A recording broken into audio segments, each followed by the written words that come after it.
Good morning everyone, I have started the recording. बच्चों मेरे laptop को कनेक्ट होने में और टाइम लगेगा, तो अपन स्टार्ट करते हैं। ठीक है, today we will be starting with a new chapter that is electrostatics. Okay, and आपका जो भी डिस्कशन वगैरह का शेड्यूल है वो मैं आपको आज अपडेट कर दूंगा। कोई भी एक बच्चा माइक ऑन कर लो। बाय द टाइम है ना मेरा लैपटॉप कनेक्ट हो रहा है, तो टाइम वेस्ट नहीं करेंगे। कौन कर सकता है डिस्कशन? रेज हैंड करो।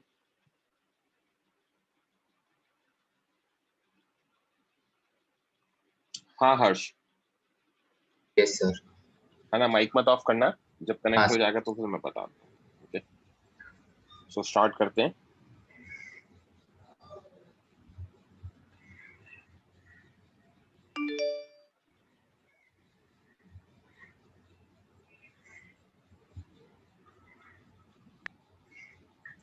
Okay, so next chapter is electrostatics. इसमें जो फर्स्ट हेडिंग आता है दैट इज चार्ज। चार्ज के बारे में मैंने बहुत बेसिक सा आइडिया दिया था आपको ग्रेविटेशन में।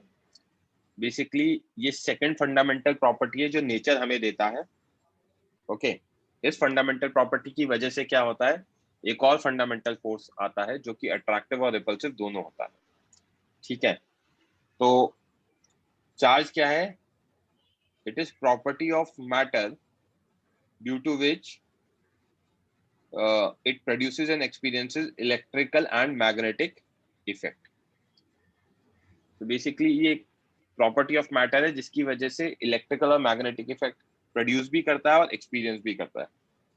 Okay, yes sir. सो इसकी जो डिस्कवरी थी वो बेसिकली थोड़ी सी एक्सीडेंटल थी। क्या किया गया, दो ग्लास रॉड्स को रब करके आपस में पास में लेकर आए, तो देखा गया क्या हो रहा है, रिपल्शन हो रहा है। दो एबेनॉइड रॉड्स को रब करके आपस में पास में लेकर आए तो देखा गया रिपल्शन हो रहा है। बट फिर जब एक ग्लास रॉड और एक एबेनॉइड रॉड को रब करके पास में लेकर आए तो देखा गया अट्रैक्शन हो रहा है। तो यहाँ पे कहा गया है कि सेम टाइप में तो रिपल्शन हो रहा था और अलग अलग टाइप में अट्रैक्शन हो रहा था। तो कहा होगा सेम टाइप पे सेम प्रॉपर्टी एक्वायर हुई, तो लेट्स इसको प्लस क्यू से डिनोट कर देते हैं और इसको माइनस क्यू से। तो सेम टाइप के चार्जेस एक दूसरे को क्या करते हैं, रिपेल करते हैं। और अलग अलग ऑब्जेक्ट्स में या अलग अलग रॉड्स में अलग अलग टाइप का हुआ होगा, तो उन दोनों में क्या होता है, अट्रैक्शन होता है। तो यहां से ये कमेंट किया गया कि है ना, सेम टाइप के चार्जेस रिपेल करते हैं एंड अपोजिट टाइप के चार्जेस अट्रैक्ट करते हैं। ओके, हाँ सर। इसकी एसआई यूनिट होती है कूलम्ब, सीजीएस यूनिट होती है stat coulomb denoted by ESU. It's a scalar quantity and charge is also defined as current multiplied by time. Okay, जो चार्ज है दो टाइप का है, positive charge and negative charge, क्योंकि दो अलग अलग ऑब्जेक्ट्स पे अलग अलग टाइप के देखे गए ऑब्जर्वेशन के बेसिस पे। ठीक है, और वहीं देखा गया लाइक या सेम चार्जेस रिपेल करते हैं एंड अनलाइक चार्जेस या अपोजिट चार्जेस अट्रैक्ट करते हैं। हाँ सर। इफ आई से a body is neutral, neutral body doesn't mean it has zero charge.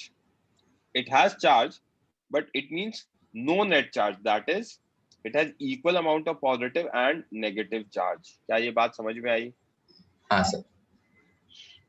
Okay.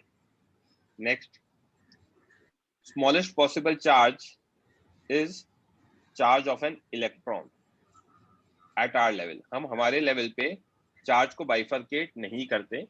Real में फर्दर बाइफरकेशन हो चुका है, बट हम जो भी पढ़ेंगे उसमें स्मॉलेस्ट पॉसिबल चार्ज या तो आपके एक इलेक्ट्रॉन का हो सकता है या दो का हो सकता है, इस तरीके से मल्टीपल होते हैं। तो minimum possible is charge of an electron, तो प्लस ई या फिर minus E. Okay, yes sir. ठीक है। Next, only electrons can flow, protons can't. आप लोग केमिस्ट्री में पढ़ के आए हो, protons are tightly bounded inside the nucleus by a strong force, that force is known as nuclear force, right? Yes sir. है ना, तो और इलेक्ट्रॉन से इवॉल्व करते हैं ऑर्बिट्स में। वो ऑर्बिट्स में क्या होता है बच्चे, है ना, अगर उनको वो बाउंडेड होते हैं, अगर उनको एनर्जी दे दे तो वो फ्री हो जाते हैं, राइट? यस। तो सिर्फ और सिर्फ इलेक्ट्रॉन फ्लो कर सकते हैं। ओके, हाँ सर। आगे कंटिन्यू करते हैं। Just give me a minute, मेरा लैपटॉप कनेक्ट हो गया है।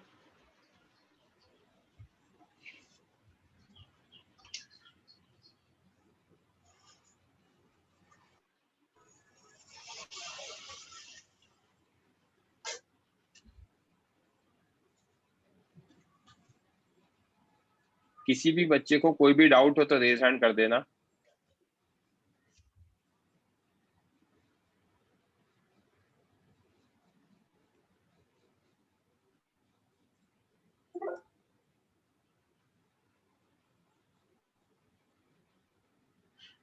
हम्म,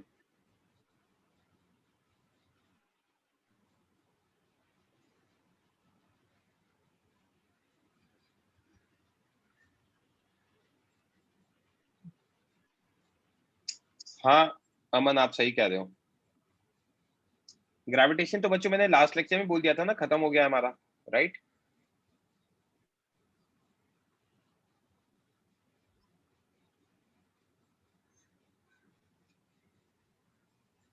बच्चों जो भी मैसेज करना है आप होस्ट पे करना, पोस्ट पे मत करना।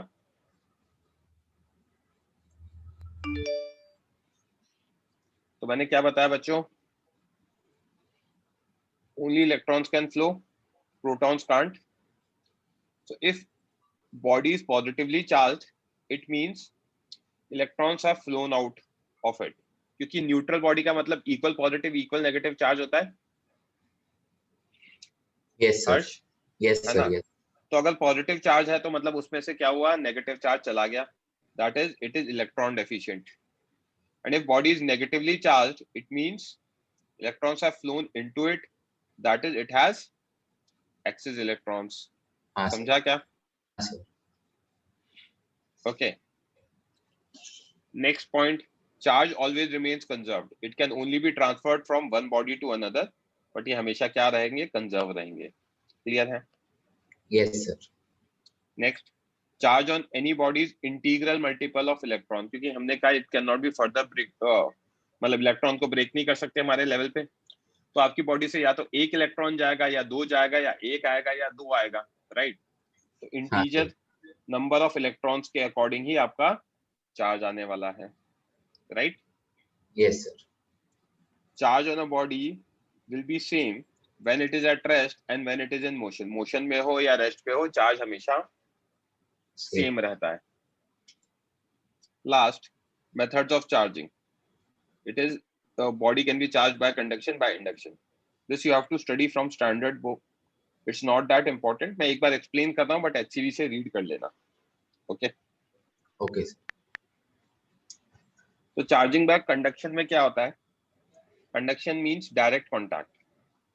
तो आपने क्या किया, एक चार्ज बॉडी को कॉन्टैक्ट में लेकर आए। जब कॉन्टैक्ट में लेकर आओगे तो इलेक्ट्रॉन फ्लो करेंगे, या चार्ज फ्लो करेगा। Flow of electrons until they achieve same potential. Charge कब तक फ्लो करता है? जब तक पोटेंशियल सेम नहीं हो जाता। हाँ sir. Okay, yes sir. By induction में क्या होता है, देयर इज नो कॉन्टैक्ट। अब हमने क्या किया, मैं एक रॉड लेकर आया, मान लो नेगेटिवली चार्ज रॉड है। ये क्या करता है, सेम चार्जेस को रिपेल करता है, अपोजिट को अट्रैक्ट करता है। तो हाँ यहाँ सर। के जो इलेक्ट्रॉन्स है, रिपल्शन के कारण वो इधर चले जाएंगे, यहाँ सिर्फ हाँ सर। पॉजिटिव बचेगा फिर। हाँ सर। क्यों? क्योंकि इलेक्ट्रॉन डेफिशिएंट हो गई लेफ्ट साइड, वहां के इलेक्ट्रॉन राइट में चले गए। अब जैसे इलेक्ट्रॉन राइट में चले गए, आप क्या करो, इसको अर्थ कर दो। This symbol is known as symbol of earthing. Earthing का क्या मतलब है? Object is connected to ground. Okay, तो पोटेंशियल ऑफ ग्राउंड हमेशा ही क्या होता है, जीरो होता है रेफरेंस फ्रेम के लिए। तो जैसे आप ग्राउंड पे कनेक्ट करोगे, है ना, higher to lower potential flow करेगा चार्ज। हाँ सर। तो होगा क्या, ये जो इलेक्ट्रॉन्स है ये फ्लो कर जाएंगे इधर। Yes sir. जैसे इलेक्ट्रॉन्स फ्लो करेंगे, ये वाली साइड क्या हो जाएगी, इलेक्ट्रॉन डेफिशिएंट, गायब हो गए यहाँ के इलेक्ट्रॉन्स। फिर आप हाँ। क्या करो, अर्थिंग हटा दो। अर्थिंग हटा दिया, यहाँ पे फिर उसके बाद क्या करो, ये रॉड हटा दो, तो जब रॉड हटाओगे तो क्या बचेगा, सिर्फ पॉजिटिव चार्ज बचेगा। Yes, तो sir. This method of charging is known as charging by induction, जहां पे कोई कॉन्टैक्ट नहीं है। किसी बच्चे को कोई डाउट?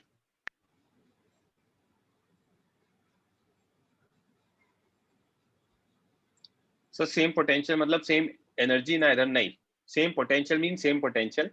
अभी पोटेंशियल इस चैप्टर में डिटेल में पढ़ेंगे, जैसे ग्रेविटेशनल पोटेंशियल पढ़ा था ईशान, वैसे ही इलेक्ट्रिक पोटेंशियल है, वो आगे काम आएगा।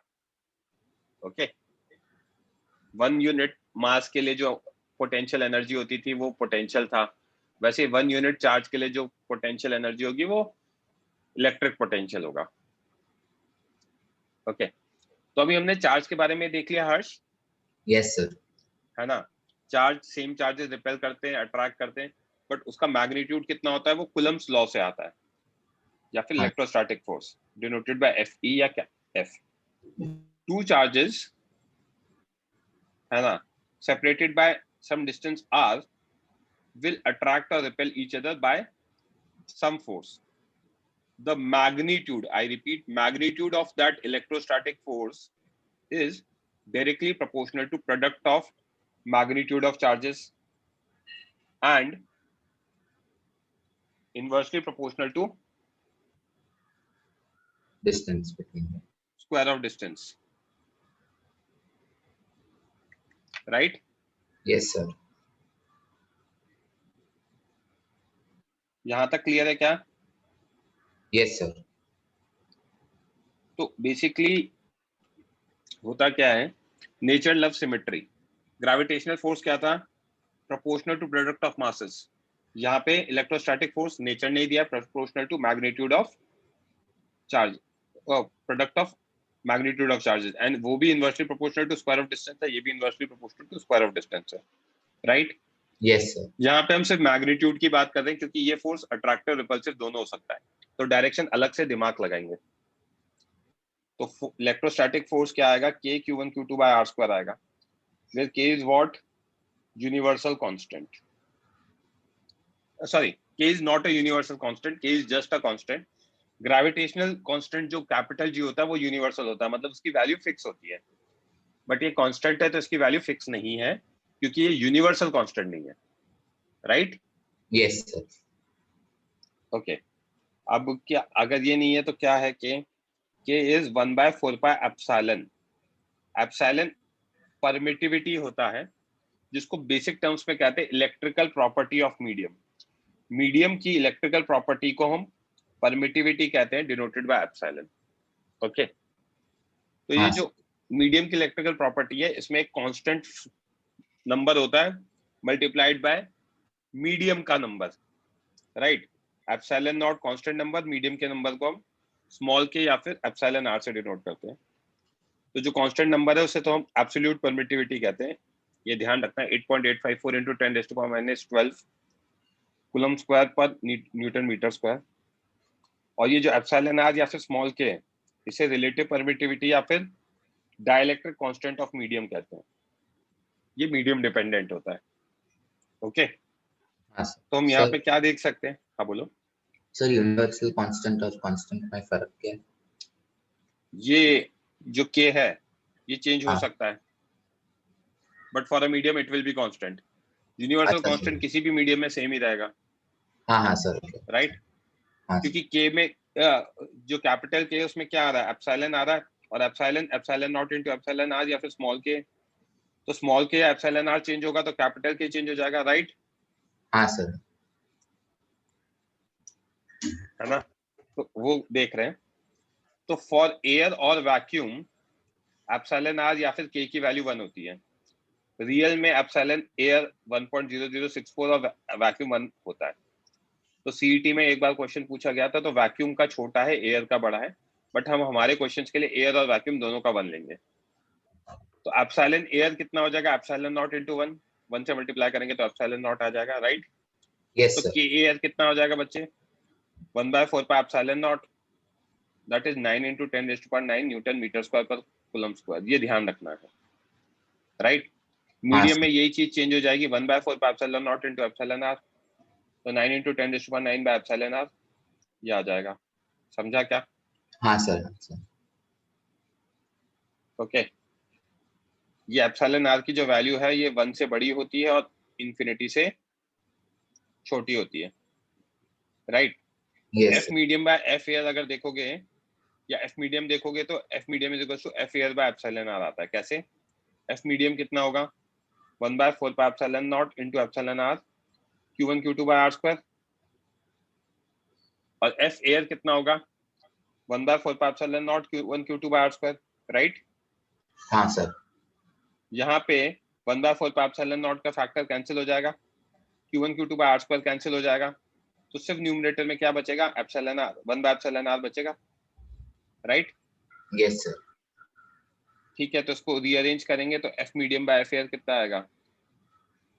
1/एप्सिलॉन आर, या फिर F medium is equal to F air by epsilon r, right? हाँ सर। ठीक है, तो ये मीडियम डिपेंडेंसी होती है इसकी, ये समझ में आ गया। मीडियम के कारण इलेक्ट्रोस्टैटिक फोर्स चेंज हो जाएगा क्योंकि के की वैल्यू चेंज हो जाएगी, राइट? Yes sir. तो मैग्नीट्यूड ऑफ फोर्स क्या होता है? के Q1 Q2 by r square. के की वैल्यू क्या होती है ये ध्यान रखना है। अब मैंने कहा था डायरेक्शन हम दिमाग लगाएंगे, तो वो दिमाग कैसे लगाएंगे? Vector form. Direction of electrostatic force is denoted using unit vector. Last year vectors पढ़ाया था, हाँ उसमें हमने सर। यूनिट वेक्टर डिफाइन किया था, वो क्या काम आता है ना? वो डायरेक्शन बताने के काम आता है। This is most important. Using your head derive the direction. कैसे? एक चीज ध्यान रखनी, लाइक चार्जेस रिपेल करते हैं और अनलाइक चार्जेस अट्रैक्ट करते हैं। तो एक पहला example, both charges are either positive और नेगेटिव, मतलब लाइक चार्जेस की बात कर रहे हैं। तो Q1 और Q2 अगर सेम होंगे तो Q1 पे रिपल्शन लगेगा टुवर्ड्स लेफ्ट, हाँ force on sir. 1 due to 2। Same way में Q2 पे भी रिपल्शन लगेगा, force on 2 due to 1 towards right, yes sir. Right? तो मैग्नीट्यूड कितना आएगा? मैग्नीट्यूड तो दोनों का सेम होगा, के Q1 Q2 by r square. Newton third law से भी कह सकते हैं चीज। बट जब डायरेक्शन की बात करेंगे तो k Q1 Q2 by r square, R21 cap आ जाएगा। R21 कैप क्यों? 1 पे जो डायरेक्शन है टुवर्ड्स लेफ्ट है, तो इसका डायरेक्शन क्या होगा? 2 से स्टार्ट होगा और 1 की तरफ जाएगा। हाँ सर। वेक्टर में पढ़ा था 2 से 1 की तरफ, मतलब अगर वो यूनिट वेक्टर डिफाइन करना है तो R21 कैप हो जाएगा। और यही चीज यस। F21 निकालना है तो इस पे फोर्स टुवर्ड्स राइट है, तो वेक्टर कौन सा लेंगे? R12 कैप लेंगे, हाँ सर। राइट? समझा क्या? हाँ सर। तो example 2, one charge is positive and other is negative. हाँ कृष्ण, आपने जो लिखा है वो भी सही है। यहाँ एक पॉजिटिव एक नेगेटिव है, तो फोर्स के डायरेक्शन चेंज हो गए, अट्रैक्टिव हो गए। Yes sir. अट्रैक्टिव हो गए तो F21 वेक्टर टुवर्ड्स राइट आएगा, तो टुवर्ड्स राइट वाला वो होना चाहिए यूनिट वेक्टर। राइट वाला कौन सा होगा? 1 से लेके 2 वाला होगा। तो F12 में क्या आएगा? R12 कैप आ जाएगा। और F21 में क्या होगा? टुवर्ड्स लेफ्ट वाला वेक्टर आना चाहिए, तो k Q1 Q2 by r square R21 cap आ जाएगा। समझा क्या? हाँ सर। नेक्स्ट, अगर मल्टी, हाँ बोलो हीर। वो वापस समझा सकते हो एग्जाम्पल 1 वाला? आप बताओ, मुझे एक्सप्लेन करो, इस पे फोर्स किधर लगेगा? फोर्स मतलब रिपल्शन है तो फिर ऑपोजिट लगेगा। नहीं, Left. लेफ्ट में लगेगा, हाँ। राइट?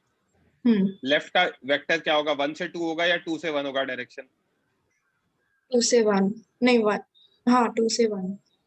2 से 1 ही है ना, तो R21 कैप हो गया, ओके। राइट? अगर मैं यहाँ पे देखूंगा, इस पे फोर्स किधर लग रहा है? Right side. तो इसका डायरेक्शन 1 से 2 होगा या 2 से 1 होगा? 1 से 2। आया समझ में? हाँ okay, thank you. Okay,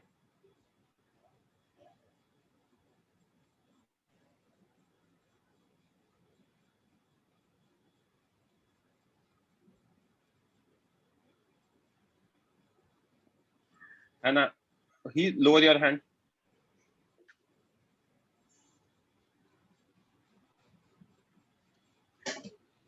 In case of multiple charges, net force on any charge, let's say Q1. Net force कैसे निकालेंगे? जैसे हमने ग्रेविटेशनल फोर्स में देखा था, सुपरपोजिशन एक बेवकूफ बनाने वाला लॉ दे दिया था, मैं उसको नेम नहीं करता हूँ। नेट फोर्स मुझे पता है, इंडिविजुअल फोर्सेस निकालो और उनका वेक्टर एडिशन कर दो, राइट? Yes. हाँ सर। एग्जाम्पल देख लेते हैं। Q1 पॉजिटिव है, Q2 पॉजिटिव है, Q3 पॉजिटिव है और Q4 नेगेटिव है। तो 1 पे अगर फोर्स देखना है तो 2 के कारण रिपल्सिव आएगा, अवे दोनों पॉजिटिव है। हाँ सर। 3 के कारण अवे आएगा, दोनों पॉजिटिव है। 4 के कारण टूवर्ड्स आएगा, अट्रैक्टिव आएगा। क्यों? क्योंकि एक पॉजिटिव एक नेगेटिव है। तो 1 पे अगर मैं फोर्स देखूंगा तो एक F12 towards left, F13 upwards और F14 टूवर्ड्स 4। तो इनका वेक्टर एडिशन होगा। समझा क्या? Yes sir. किसी बच्चे को कोई doubt? No sir. Next, Coulomb's law is only valid for point charges. जैसे हमने वहां पे पूरी मैकेनिक्स पॉइंट मासेस के लिए पढ़ी थी, बड़े वालों के लिए फिर बाद में डिफाइन किया था, वैसे ही ये पॉइंट चार्जेस के लिए है। स्टार्टिंग में तो हम वही पढ़ेंगे। And not valid for distance less than 10 raised to power minus 15 meter in real, but theoretically distance doesn't matter. 10 raised to power minus 15 से छोटे डिस्टेंस के लिए न्यूक्लियर फोर्सेस बहुत ज्यादा मतलब न्यूक्लियर फोर्सेस एक्ट करने लग जाते हैं। बेसिकली होता क्या है कि न्यूक्लियर फोर्सेस का जो सिग्निफिकेंस है वो बहुत छोटे डिस्टेंस के लिए होता है। 10 raised to power minus 15 तक के लिए सिग्निफिकेंट होती है वो, उसके बाद वो सिग्निफिकेंट नहीं होती। तो और जब वो सिग्निफिकेंट होती है तो उनकी जो वैल्यू होती है वो बहुत ज्यादा बड़ी होती है। तो जब 10 की पावर माइनस 15 से छोटा डिस्टेंस होगा तब न्यूक्लियर फोर्सेस क्या करेंगे? ओवरपावर करेंगे इलेक्ट्रोस्टैटिक को, और उससे ज्यादा डिस्टेंस के लिए इलेक्ट्रोस्टैटिक फोर्स सिग्निफिकेंट होती है। ठीक है, ये रियल कॉन्सेप्ट है। थ्योरेटिकली हमें जो दिया जाएगा हम तो वो मान के कर लेंगे। ठीक है Harsh? Okay sir. Next, electrostatic forces क्या होते हैं? कंजर्वेटिव फोर्सेस होते हैं। हाँ सर।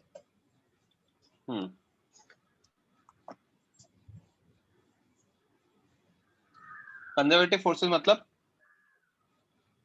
उनका हम पोटेंशियल एनर्जी डिफाइन कर सकते हैं। हाँ सर। ओके, हाँ सर। अब आपके सामने एक क्वेश्चन है जिसको आपको सॉल्व करना है। ठीक है, निकालो आंसर।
क्वेश्चन देखो बच्चों।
ईशान सही है आपका।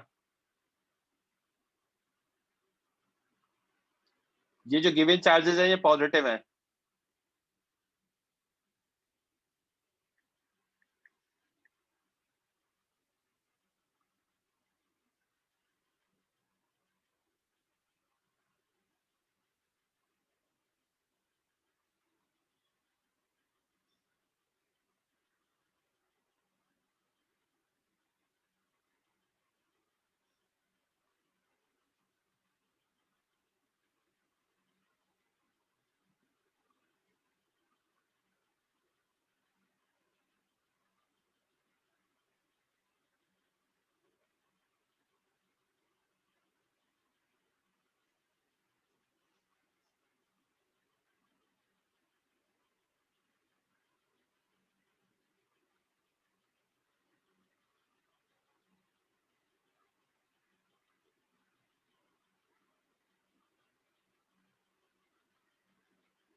लास्ट 1 मिनट फिर डिस्कस करेंगे बच्चों।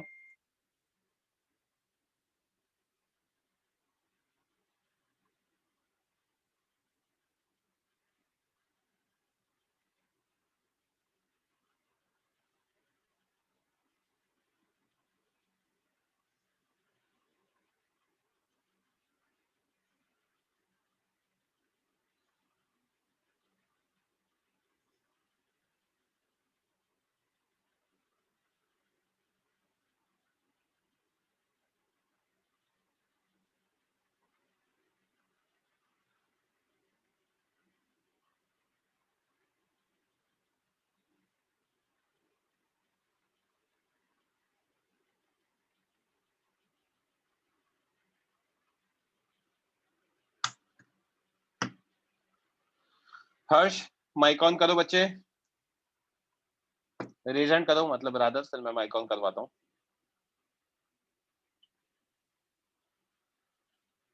हर्ष आर यू देयर? हाँ बच्चे। Yes, sir. देखो क्या दे रखा है, 3 same charges are kept on vertices of equilateral triangle, side length L. Find magnitude and type, magnitude, type and position where fourth charge should be placed so as to keep system in equilibrium. The important thing is system को equilibrium में रखना है। Okay तो position 1 पे charge Q, position 2 पे charge Q, position 3 पे charge Q. Position 3 पे देखो तो force on 3 due to 1 F आएगा, k q square by L square आएगा। हाँ सर। और पोजीशन 3 पे 2 के कारण भी वही आएगा, F के q square by L square, क्योंकि सेपरेशन L ही है।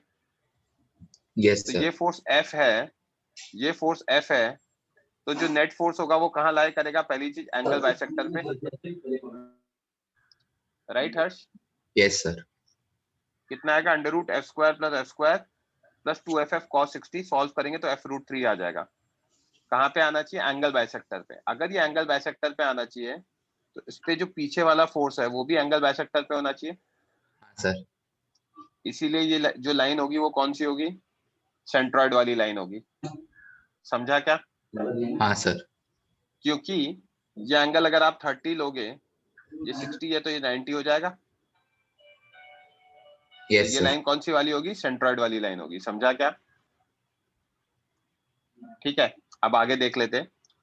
We need force of F√3 in opposite direction to counter this. Hence we will keep opposite charge minus Q1 at centroid. Centroid पे क्यों रखा है ये भी समझा दूंगा। सेंट्रॉइड वाली लाइन समझ में आ चुकी है ना? So that all charges can be in equilibrium. Centroid पे क्यों रखा है ये मैं बताता हूँ अभी आपको, इधर देखना। अगर सेंट्रॉइड पे रख दिया है ना, तो यहाँ पे F डैश फोर्स लगेगा जो F√3 को काउंटर करना चाहिए। हाँ तो सर। सबसे पहले AC का डिस्टेंस निकालना पड़ेगा। AC के लिए मैं AB निकाल लेता हूँ। AB is L sin 60, that is L root 3 by 2. AC is 2/3 of AB centroid, तो 2/3 of L root 3 by 2, तो L by root 3 आ गया। अब F डैश कितना होगा? KQ into Q1 by L by root 3 का square, which is equals to F root 3, और F root 3 क्या था? KQ square by L square into root 3। हाँ सर। तो यहाँ पे Q1 की वैल्यू निकालोगे, तो Q1 की वैल्यू निकालोगे ना, तो Q1 आ जाएगा आपका Q by root 3 आ जाएगा। समझा क्या? यस सर, समझे। सेंट्रॉइड पे इसलिए रखना है बच्चे, सिस्टम को इक्विलिब्रियम में रखना है। सिस्टम को इक्विलिब्रियम में रखना है तो ये जो Q1 है ये भी इक्विलिब्रियम में होना चाहिए। मतलब Q1 के कारण जो फोर्स लगे Q1 पे, 2 के कारण जो फोर्स लगे Q1 पे, और 3 के कारण जो फोर्स लगे Q1 पे, वो सब क्या होने चाहिए? इक्वल होने चाहिए, तभी कैंसिल आउट हो पाएंगे लामिस थ्योरम से। हाँ सर। तो उसकी पोजीशन क्या होनी चाहिए? इक्विडिस्टेंट होनी चाहिए, हाँ सर। इसीलिए सेंट्रॉइड पे रखा। किसी बच्चे को कोई डाउट?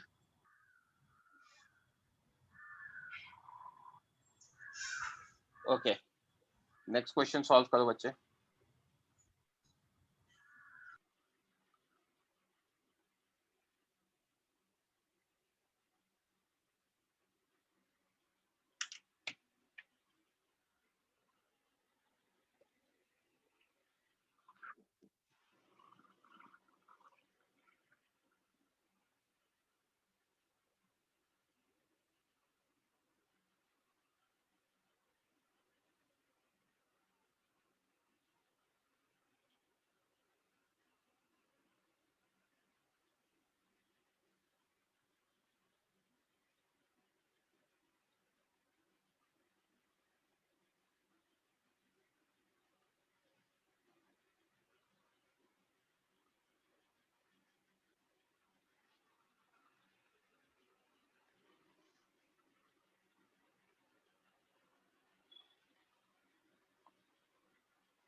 बच्चों अटेम्प्ट हो जाए तो चैट बॉक्स में लिख देना, आंसर तो साइड में लिखा ही है। I am waiting for you guys only.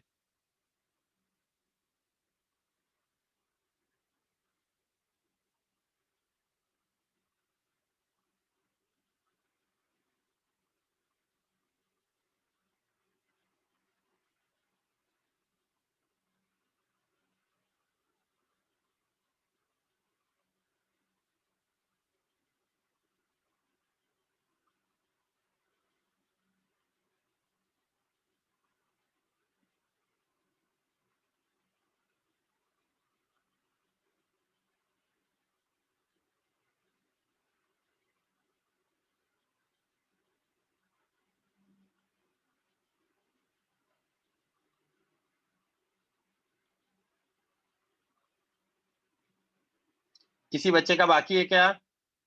Raise hand करो।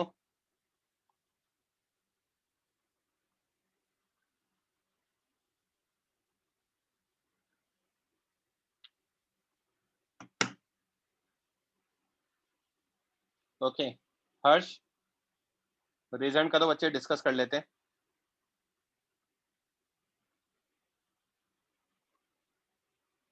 दोनों बच्चों Yes, माइक sir. ऑन कर लो। Yes, sir.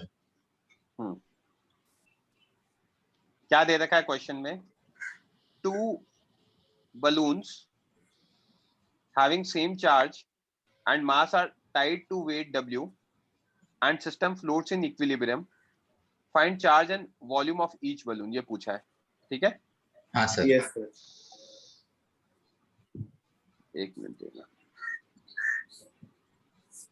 अब अपन अगर FBD बनाएंगे, सिस्टम का FBD बनाएंगे 1 W एंड 2 का, तो सिस्टम के FBD में तो नीचे W लगेगा, हाँ सर। Yes, ऊपर sir. बॉन्ड फोर्स लगेगा, नीचे mg लगेगा, राइट?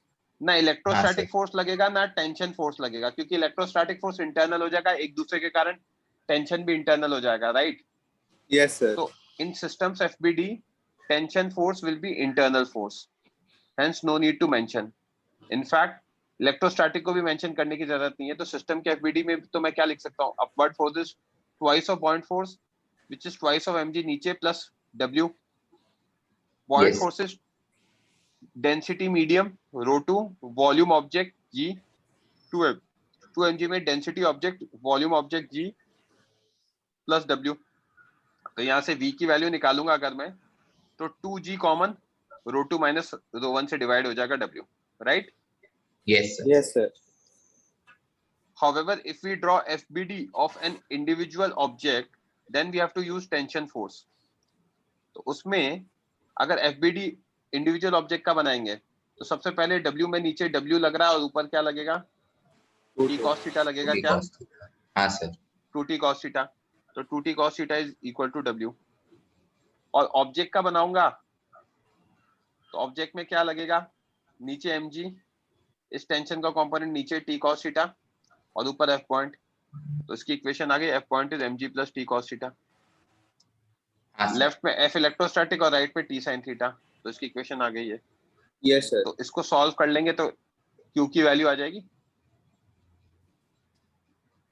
Yes, यहाँ से sir. T निकाल लो, इसमें डाल दो, राइट? या फिर डायरेक्टली ऐसा करो, T निकाल के इसमें डाल दो, राइट? हाँ सर। तो आपका आंसर आ जाएगा।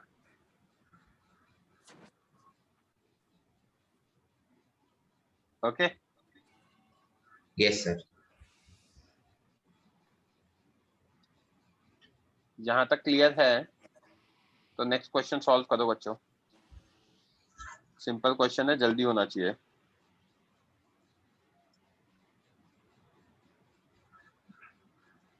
माइक ऑफ कर लो हर्ष, रेज हैंड रहने दो। अच्छा, माइक ऑफ कर लो बस।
Last 1 or 2 minutes.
हर्ष हो गया है तो रीसेंड करो बच्चे।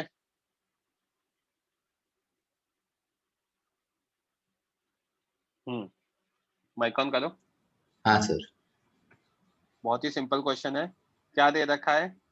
Same mass and charge, find Q if system is in equilibrium. तो क्यू पे नीचे लगेगा mg, लेफ्ट में लगेगा एफ इलेक्ट्रोस्टैटिक, और यहाँ पे ऊपर लगेगा टेंशन फोर्स। तो टेंशन का ऊपर कंपोनेंट आ गया टी कॉस थीटा, और राइट में आ गया टी साइन थीटा। तो T sine theta is F electrostatic, T cos theta is mg। तो T sine theta by T cos theta is F electrostatic by mg, या F electrostatic आ गया mg tan theta. Yes sir. F electrostatic होगा k q1 q2 बाय r स्क्वायर। तो दोनों का चार्ज तो सेम है। डिस्टेंस निकालने के लिए हम क्या करेंगे? ये ट्रायंगल यूज किया मैंने। हाइपोटेन्यूज इज l, तो परपेंडिकुलर l sin थीटा हो जाएगा, तो डिस्टेंस हो जाएगा हाँ 2l सर। sin theta. तो k q square by 2l sin theta का whole square is equal to mg tan theta. तो q कितना आ जाएगा? Under root mg tan theta into 4l square sin square theta by k। समझा क्या? Yes sir. किसी बच्चे को कोई doubt? No sir. Next question solve करो बच्चों।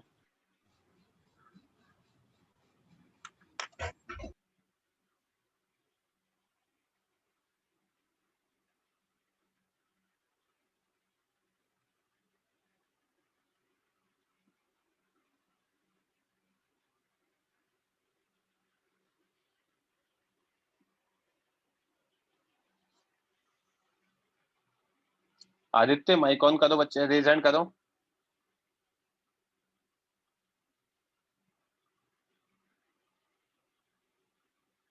बोलो क्या कर रहे हो? सर यहाँ पे आपने एफ और एम जी का रेशियो क्यों लिया? आपने F equal to T sine theta use नहीं किया? क्वेश्चन में तो मास m गिवन है ना, ओके सॉरी टी थोड़ी गिवन है। तो आंसर तो m के टर्म्स में आएगा ना। जो भी गिवन वेरिएबल्स है उनके टर्म्स में आ सकता है answer, right? Sorry. Yes sir. Okay, करो सॉल्व।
किसी का बाकी है क्या? रेज हैंड करो।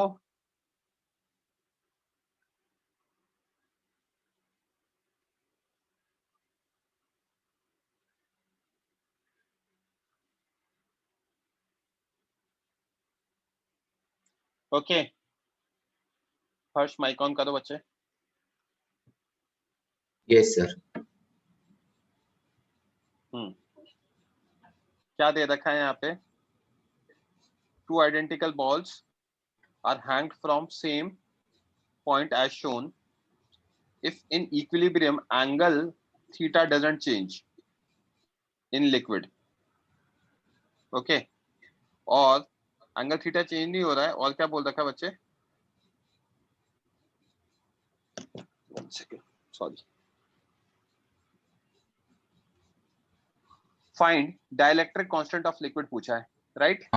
हाँ अब एयर में ये जो फोर्सेस लगेंगे, नीचे mg लगेगा, ऊपर T1 cos थीटा, इधर T1 sin थीटा, और इधर F इलेक्ट्रोस्टैटिक। yes sir. तो LHS सॉरी लेफ्ट राइट के forces F electrostatic is T1 sin theta and upward is T1 cos theta by mg। तो tan थीटा कितना आएगा? F electrostatic 1 by mg आ जाएगा, हाँ sir. Right? Liquid में देखूंगा तो नीचे mg, लेफ्ट में F इलेक्ट्रोस्टैटिक 2, क्योंकि मीडियम आ गया तो इलेक्ट्रोस्टैटिक फोर्स चेंज हो जाएगा क्योंकि K की वैल्यू चेंज हो जाएगी, करेक्ट?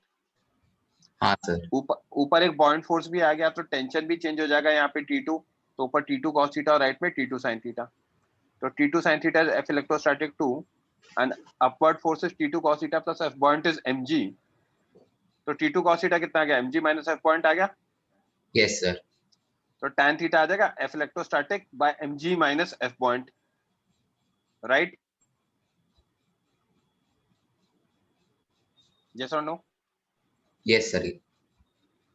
तो tan थीटा हमारा एक बार ये आ गया और यहाँ पे tan थीटा ये आ गया, बेसिकली इसको और इसको डिवाइड करा के tan थीटा निकाल, राइट? तो tan थीटा क्या लिख सकता हूँ? F electrostatic 1 by mg, that is F electrostatic 2 by mg minus F point. F electrostatic 1 is air में, तो 1 by 4 pi epsilon naught q square by r square। Theta change नहीं हो रहा तो सेकंड केस में भी q square by r square ही बचेगा, Yes sir. Separation वही रहेगा, right? 1 by 4 pi epsilon naught into small k, और इधर मास mg कितना होगा? डेंसिटी ऑब्जेक्ट वॉल्यूम g, इधर density object volume g minus F point is density liquid volume g, right? Numerator में 1 by 4 pi epsilon naught cancel, q square by r square cancel, तो हमारा क्या बचा है यहाँ पे? 1 by k बचा, तो ये 1 by k vg common, rho 1 minus rho 2, इधर 1 by रो 1 vg, तो vg से vg कैंसिल हो गया, तो k को क्रॉस मल्टीप्लाई कराया तो कितना आ गया? Rho 1 upon rho 1 minus rho 2। Is this clear to you? Yes sir. Lecture 1 clear है? हाँ सर. कल मैं इवनिंग में डाउट्स रखना चाह रहा हूँ, तो रख लूं कल? कल आप लोगों का पीपी सर वगैरह का डिस्कशन है तो मैं रखूंगा, चलेगा? वैसे मैं लेट का ही रखने का सर. सोच रहा हूँ, 9 बजे का Yes, रख लूं, sir. 9 to 10 ग्रेविटेशन, ठीक है?